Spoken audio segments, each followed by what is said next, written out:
Hi అండి, అందరికీ good morning అండి. మా వాడైతే ఎర్లీ మార్నింగ్ లేచాడు.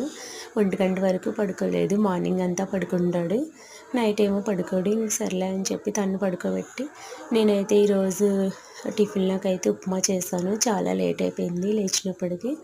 ఉప్మా చేస్తాను. ఇంక ఇటువైపు అయితే వేడి నీళ్ళు కాస్తున్నాను. ఈరోజు అయితే వామ్ చారు అనేది చేస్తున్నాను. టమాటాలు వేసి వామ్ రసం అనేది పెడుతున్నానండి. జలుబుకి చాలా బాగా పనిచేస్తుంది కదా.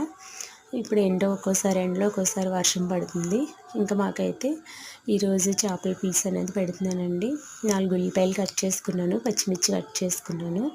ఇంకా చారు అయితే తాలింపు వేస్తాను. ఒకవైపు అయితే చేపల పులుసుకి రెడీ చేసుకుంటున్నాను. చేపలని ఇలాగా కడిగేసి మ్యారినేట్ చేసి పెట్టుకున్నాను. ఇంకా టమాటా గుజ్జు అనేది కూడా రెడీ చేసుకొని ఇంకా కొద్దిగా అల్లం పేస్ట్ అనేది వేసుకున్నానండి, అంటే నీచు వాసన రాకూడదని.